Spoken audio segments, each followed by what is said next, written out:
Good morning. This is the second of our Strategic Institute recorded video sessions done remotely. The first one was with Major David Rothside and is available on our website, strategicinstitute.org. And this morning I'm able to introduce you to our guest, Amanda Bressler of PW Communications, who was able to do some research that was supposed to be presented at the Navy Postgraduate School Acquisition Research Conference in Monterey a couple of months ago, and because of our current health situation, that didn't take place. But Amanda's with us this morning, and so I will ask Amanda if you would please introduce yourself and tell us a little bit about PW Communications and your work, and then we'll start a dialogue from there and get into your research. Wonderful. Thank you so much for having me this morning, Rick. I've always enjoyed your content, and I'm grateful to have an opportunity to share my findings. So by way of background, as you mentioned, I'm with a firm called PW Communications, and our core business is actually a bit different from what my research focuses on. At our core, we are a proposal support services firm. So since 1996, we have been working with companies of all sizes, including many of the very large defense contractors, helping them respond to government requests for proposals, or RFPs. I joined the firm a little over 5 years ago and was very interested in working with innovative, non-traditional companies that had products and services with clear application in the government market, and specifically in the defense sector, but were not experienced in the public sector. And what initially began as an idea to help these firms in the same way we've helped our traditional clients, which is help them respond to RFPs, I quickly realized that these types of companies need help far earlier in the process. They, by and large, have no idea who in the government is buying what they're selling. They may have some abstract understanding that there's demand for their products or services in the government, but have no awareness of the SAM beta or FBO process. They don't know how to connect with government customers. And as a result, they don't participate in this market. And as I began to unpack the system itself and how companies, in fact, connect with customers in the government, particularly companies with no prior experience doing so, I realized that there were some systemic issues in how the government conducts its market research and supplier engagement that, in my opinion, needed to be addressed before we can really start talking about how to position these innovative companies for success in that marketplace.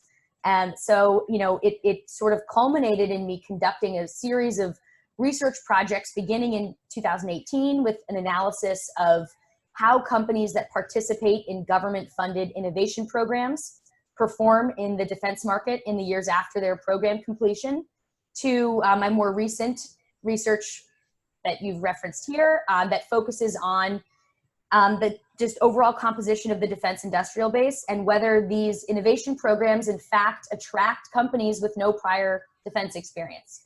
So I look forward to telling you a little bit more about my research. I'll turn it back to you. Thank you, Amanda. Yes, this is an issue that I go back with for a long time, and we had some successes in the early 1990s with some DARPA-led programs that brought in a wide variety of folks that had not done, at least not done R&D business with the government. Some of them sold products to the government as commercial items, but to engage in an R&D fashion, I mean, we're talking about companies like 3M that invest billions of dollars a year in R&D.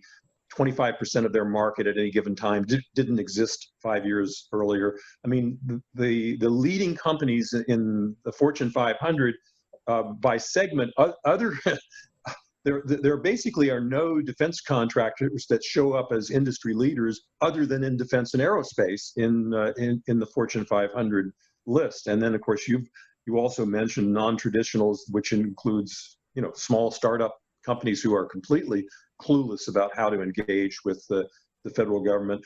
Our successes at DARPA back in the 1990s included things like the former Marine Commandant General Al Gray headed a committee that put together a research called the Dual Use Research Project.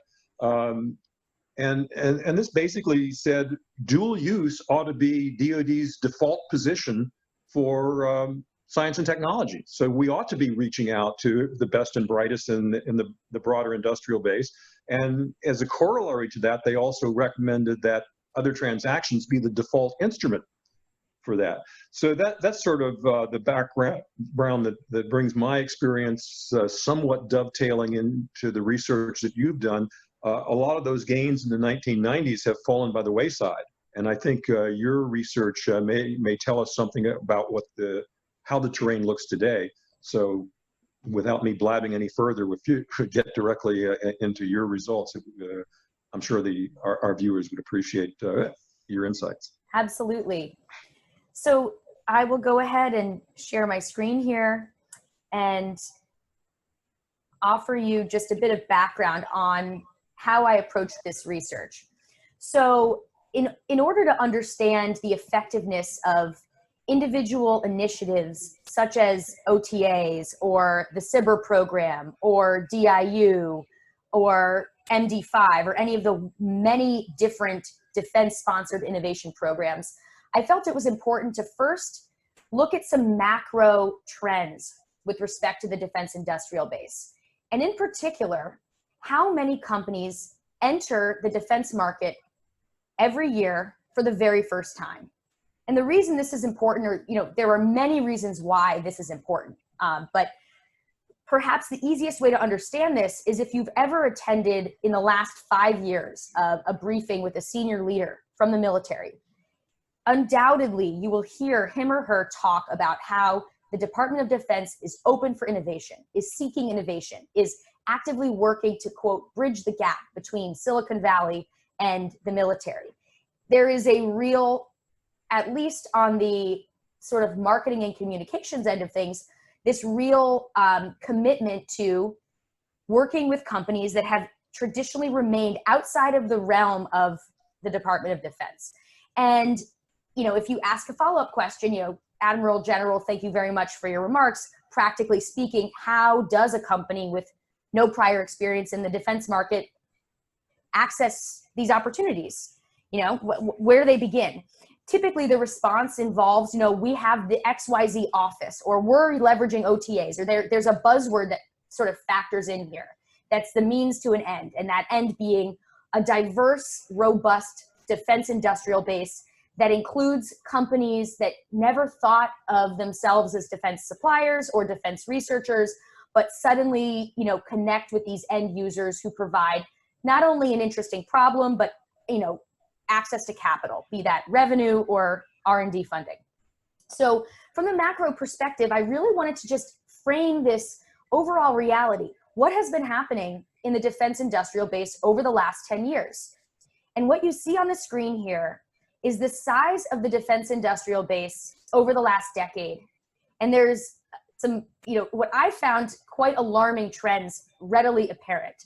So what you see in this sort of hexagon graphic here is in 2010, that blue line is the size of the defense industrial base. So in 2010, there were about 80,000 unique vendors in the Department of Defense. And we can, if you'd like, Rick, I'm happy to go into some of the details as to how we actually conducted the research, but for the moment, let me just focus on the numbers here.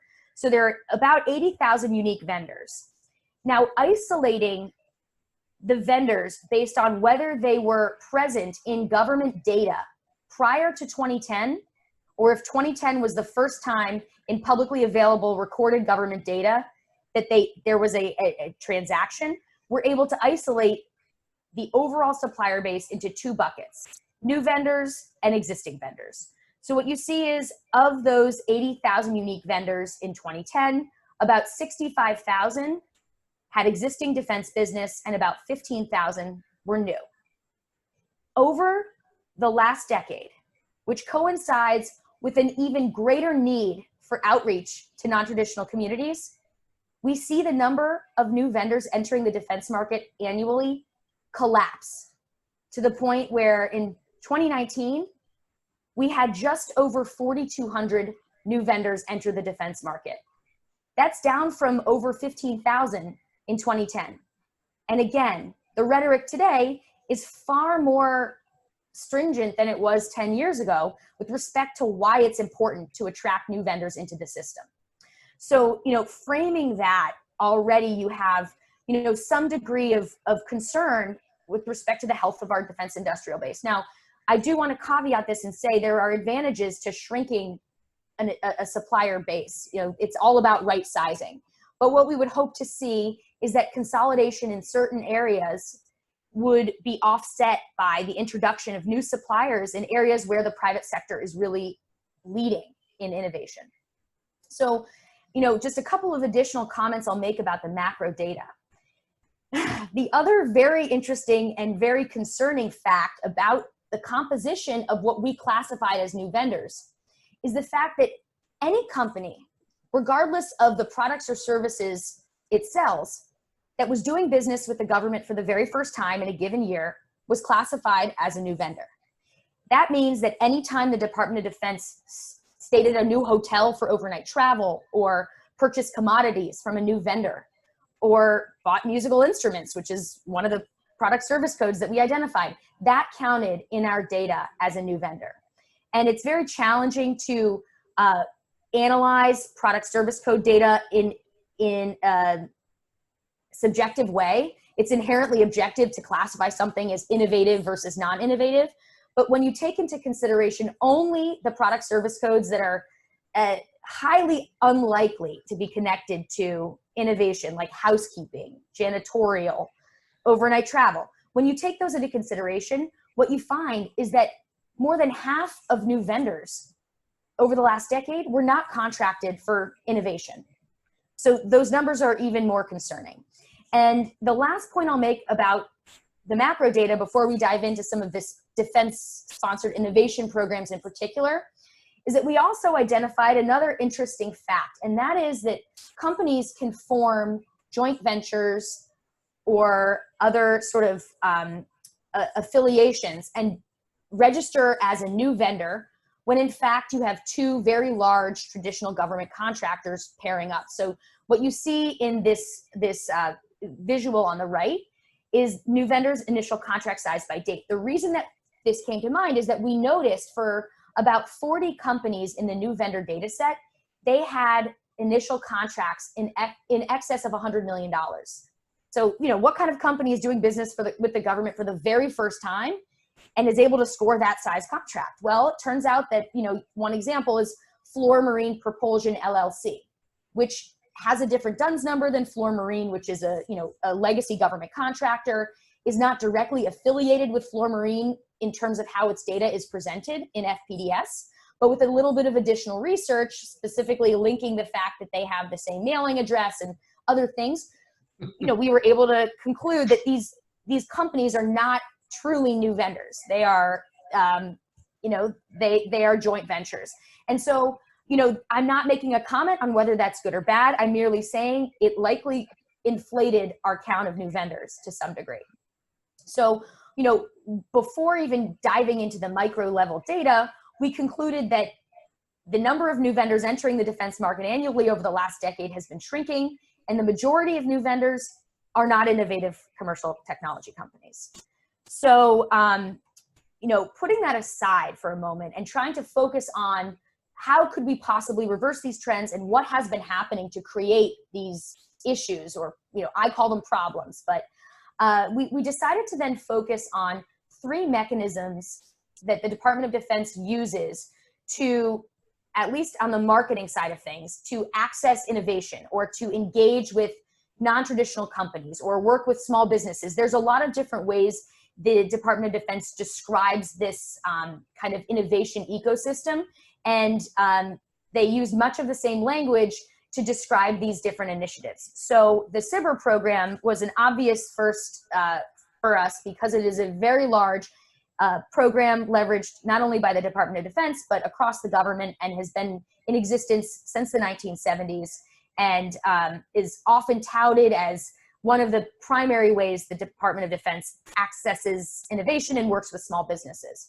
So what we were interested in determining is, one, of the very small number of new vendors that entered the Defense Department for the first time over the last decade, how many of them in fact use the SBIR program to do so? I mean, is it a viable gateway? And then separate and apart from that, within the SBIR program specifically, what is the composition of those vendors? Does the SBIR program benefit new vendors, or is it benefiting other stakeholders that are in some way, shape, or form legacy contractors? So the first point, you can see here, the far left, new vendors that leverage SBIR versus other channels.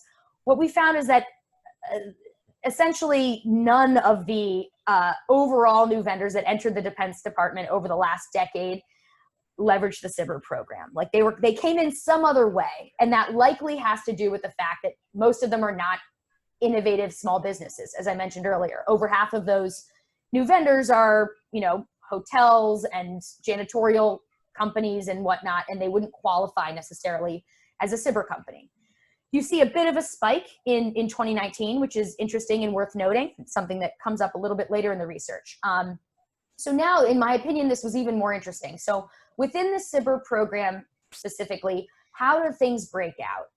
So what we see here is that the red is new vendors and the black is existing vendors. So over time, the majority of participants in the SBIR program are existing vendors, which is cause for concern if the purpose is to outreach to communities, communities of interest on innovative problems that, that have been identified as requiring collaboration from the private sector. Now, even more concerning perhaps is the funding allocation. So you see again a spike in new vendors that participate in the SBIR program in 2018, 2019. But that spike is nowhere near the spike in the share of funding that continues to go to existing vendors. So most of the companies have existing business, and an even greater share of the overall money ends up benefiting those companies. And the other kind of interesting point, and something I've looked at for many years now and in my initial research in 2018, is that what you also find is there are these companies that leverage the SBIR program almost as a full-time business. These companies do, in some cases, tens of millions of dollars a year in SBIR business, and they don't transition those technologies with the same rate. So they're really existing within the SBIR program. There are 4 companies referenced here that within the last decade generated, 60+ million in phase 1 awards. And this doesn't include phases 2 and 3, by the way, because implicitly those would be existing vendors. If you basically need a phase 1 in order to win a phase 2. So this is just phase 1 awards, and you see this is clearly a big business. So what we find with the SBIR program is that it's benefiting these existing vendors despite its stated mission. Now, shifting gears here, and maybe what you're most interested in this conversation is our next focus area, and that is the universe of OTAs. OTAs, I sort of use it interchangeably. And again, it's another buzzword that, especially in the last 3 to 5 years, senior leaders use to talk about how they are dealing with their innovation problem, how they are actively working with companies that have otherwise remained out of reach. So I was interested in analyzing the extent to which this is in fact happening. Is this happening? So I have 2 visuals here on the left that actually present the same data, and I think it's helpful to see this information presented in both ways. What you have here is the amount of money that the Department of Defense is spending through OTAs over the last decade. Red being allocated to existing vendors and black being allocated to new vendors. It is a stark presentation of how this funding is being allocated. There is a spike. Yes, the Department of Defense has been spending more through OTAs, but that is not necessarily a solution in and of itself. Who is benefiting from these dollars? What we see here is that overwhelmingly existing stakeholders are benefiting. Now things get a little bit complicated once you peel back the layers, which I'll do in a moment, and we start to understand the significance of consortium management firms in this equation. But before we do that, I'll also make another comment about this, this data. And that is that we were able to sort of recognize that there were some big names present in the data set of who's won OTAs over the last decade. And here again, on the right, you have just 4 examples of major defense contractors, names I'm sure everyone watching this is familiar with. And again, OTAs are marketed as being an opportunity to access technology rapidly, work with companies that have otherwise remained out of reach. Now, statutorily, that may not be entirely true, but with respect to how the Department of Defense communicates this opportunity, it is really marketed as a way for innovative, non-traditional companies to have a shot at working with the government. So when you see these large names, immediately the first question that came to mind for me is, how are they allowed? What's going on here?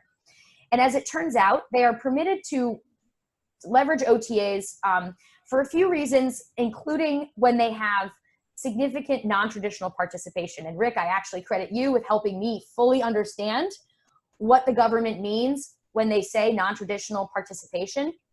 And at this moment in time, non-traditional participation by and large means a company that has not been subject to full cost accounting standards by the government. That has nothing to do with whether they've done business with the government before. It has very little to do with the amount of revenue they do with the government relative to revenue they do outside of the government, meaning these can be old school contractors. Just because they're not subject to full cost accounting standards doesn't make them innovative, doesn't make them new. And that's really the cause for concern for me. Not that these large companies are participating in this, but that their participation is predicated on working with companies that may not be out of reach with the from the government. So I'm sure we can talk a little bit more about this when I turn things back over to you for questions. But the last important point I'd like to make about the OTA data, and again, I thank you for your help in helping me understand what we were seeing here. So the other sort of surprising fact we noticed is that there were these entities in the data that were treated by the publicly available data sets as if they were companies. You know, they show up and they're an entity.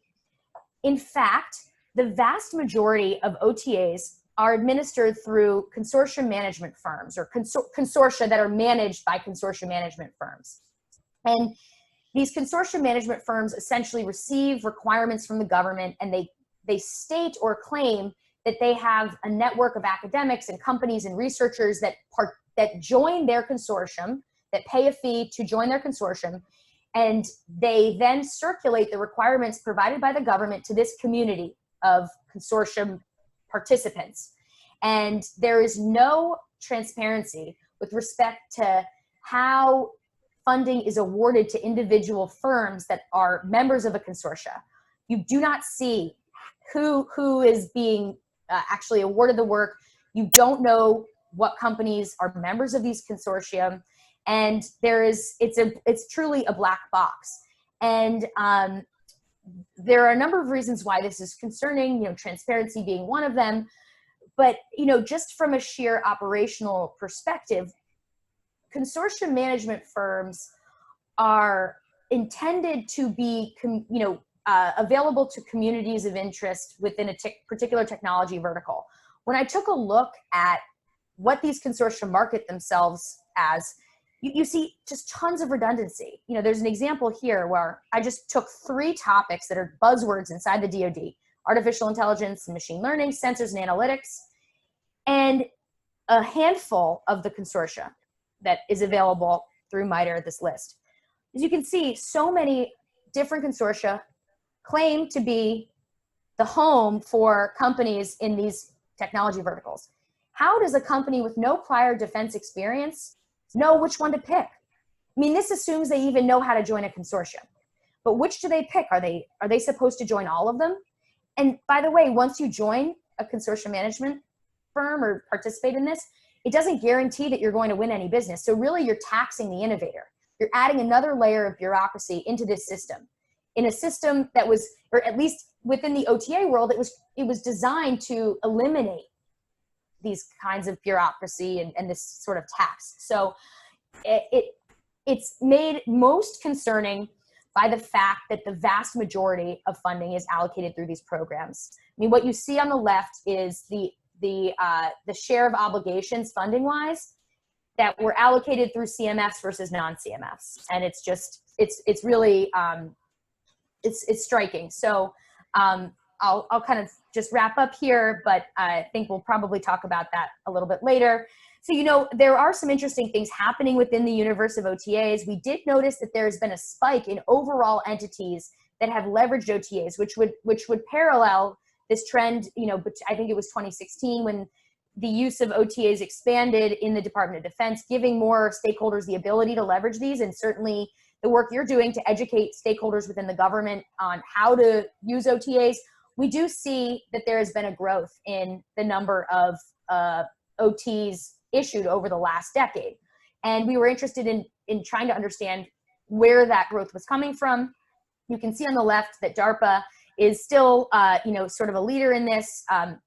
These numbers aren't as powerful as I would wish them to be. That, you know, in 10 years they've worked with 15 non-CMF new vendors, non-consortium new vendors, but it's certainly it's better than many of these agencies. And we were able to sort of work backwards and determine that DIU is another source of these new vendors. So, you know, just from an analysis perspective, it indicates it indicates we would benefit from understanding in more detail what's happening inside of those specific programs.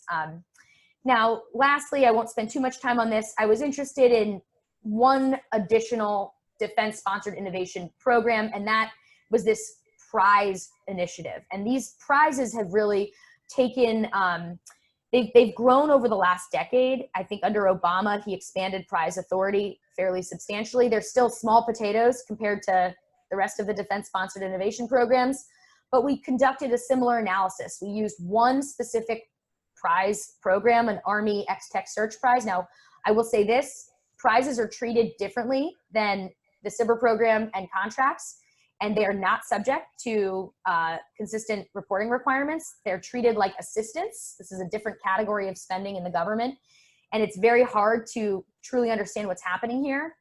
But all in all, what we found in our prize analysis is that you've got the same problem. The vast majority of participants in the prize program are existing vendors. And you know, what this all indicated to us is that these initiatives need to take a very, there needs to be a concerted effort to include in how these initiatives are structured and measured the share of new companies participating. That has to be part of the equation. And I think with that, I will stop and reserve some of my other thoughts and conclusions to share after I allow you to ask some questions, Rick. So I'll turn it back over to you. Thank you, Amanda. I know your work was very difficult, but the results tell a story. And the whole issue of new vendor versus innovation is, you've provided us some interesting insights on that.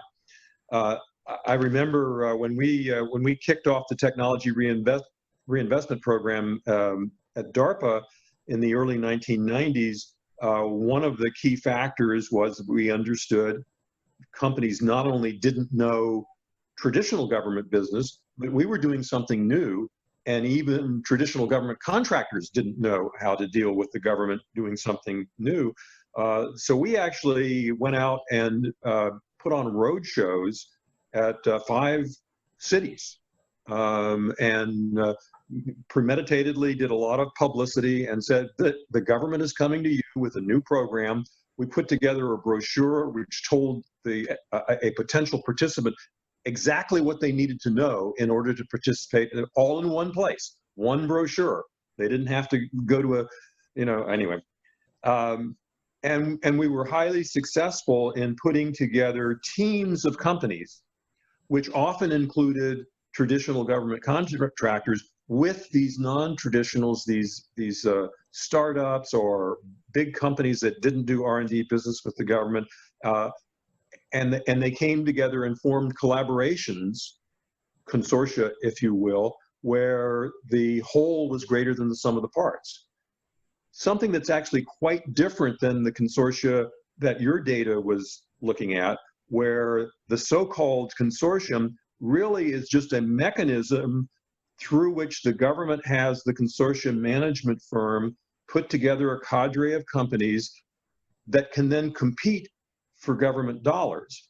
And if you really look at the structure of these consortia, you find that they seem to be set up more for the convenience of the government than they are for an effective outreach mechanism or for the convenience of companies that have not traditionally done business with the government.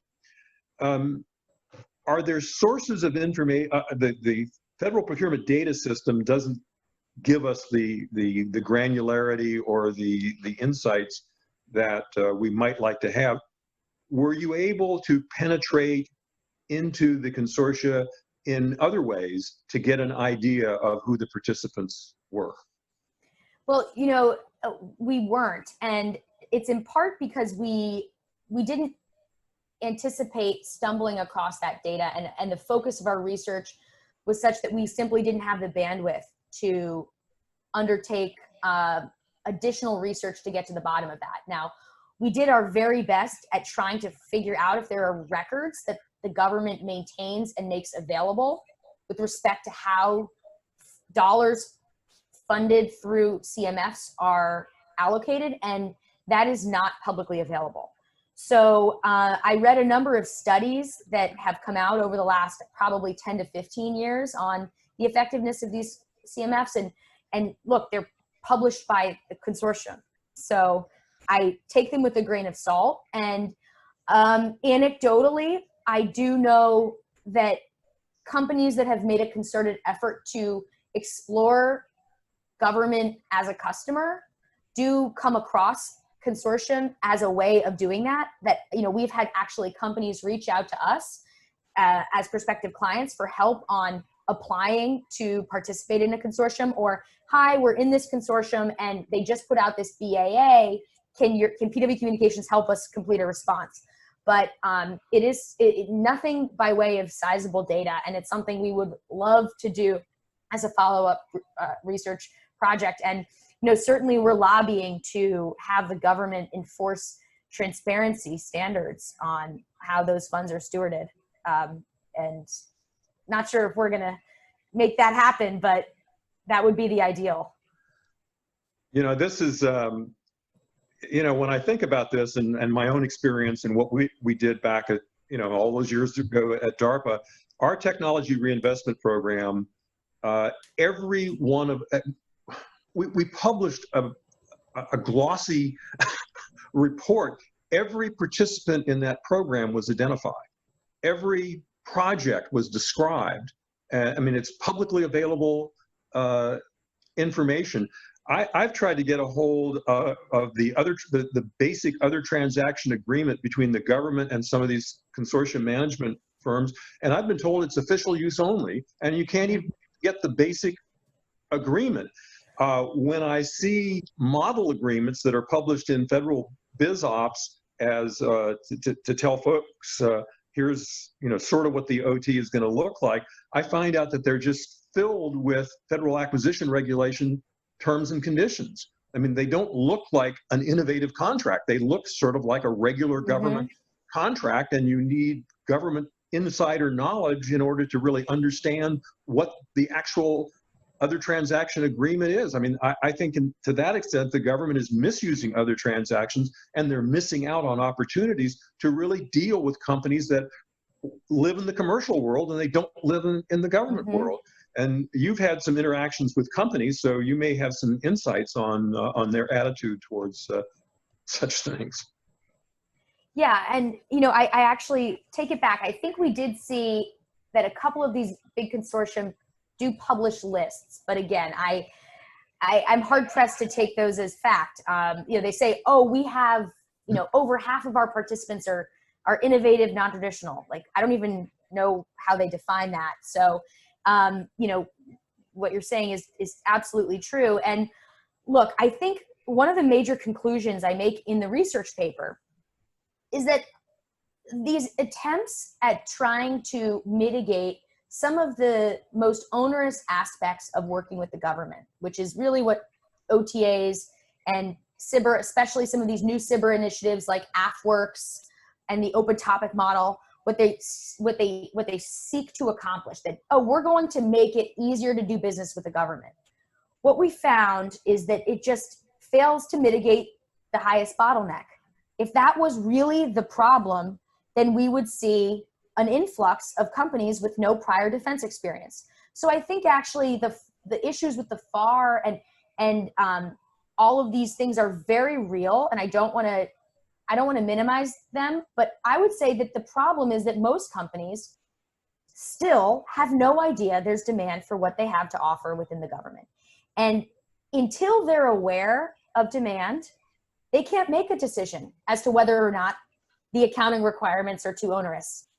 They can't make a choice as to whether or not they are going to allocate the resources required to do customer discovery, because they don't even know that such an opportunity exists. And so your point about the technology roadshows that DARPA conducted is a really important one, and something I've been so emphatic about, that if the Department of Defense were to pool their resources and how they market these initiatives, be they OTAs and DIU, which is affiliated, and AFWorks, and you've got, you know, Army Futures Command, you have all of these different initiatives essentially targeting the same communities.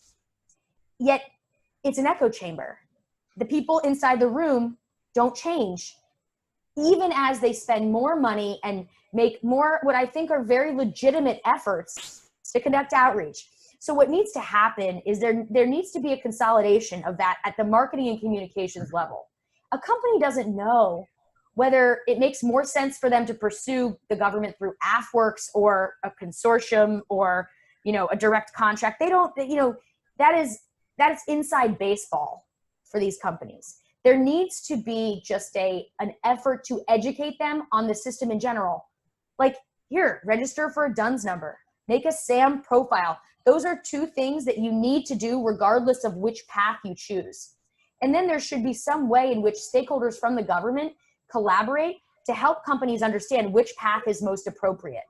Because non-traditional does not always mean a garage startup.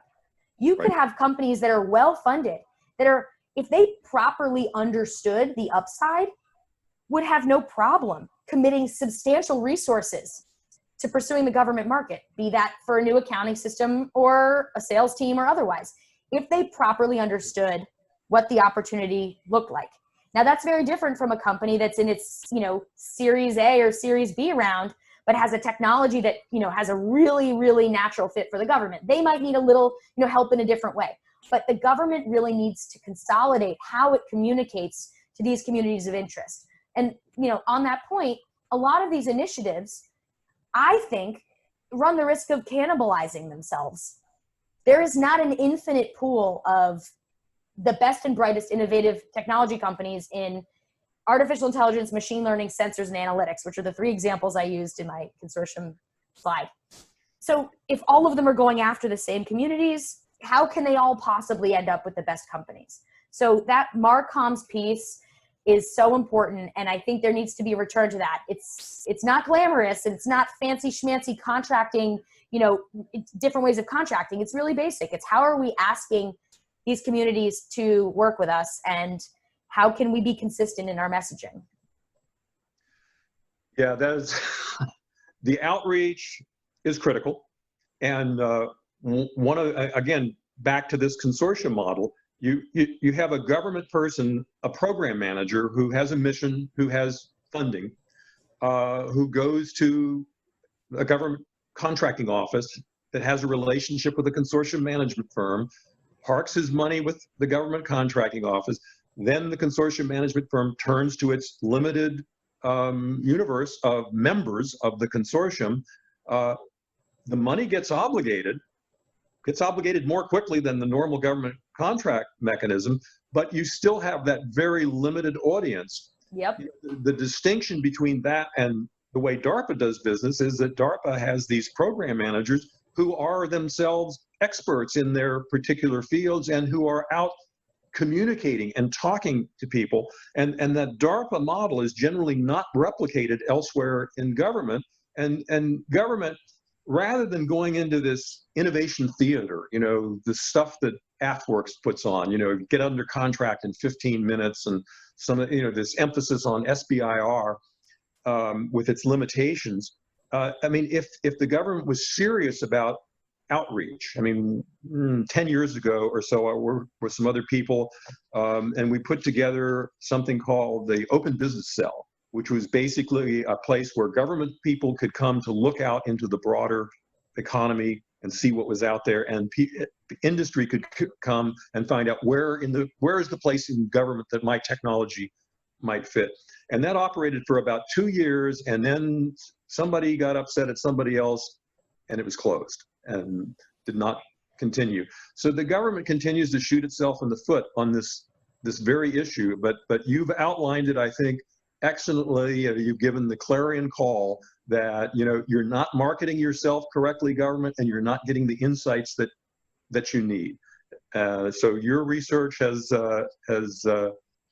benefit. Well, for those who watch this video or read your research, it has benefited the government and gives them some direction to go in. And I want to thank you. And if you have additional remarks for this video, I'd appreciate, this is the time to make them. Well, thank you. I really enjoyed this. And I guess we'll close by saying this research exercise was not intended to call out the government for all of its failings. It's really, I want to be part of the solution. So I would encourage people watching this to reach out. You know, my team and I are very committed to doing what we can to help improve this system. And we believe at the end of the day that the strength of our military and our ability to ensure that the military has access to the best and brightest technologies is a force for good in the world. So thank you for this time. And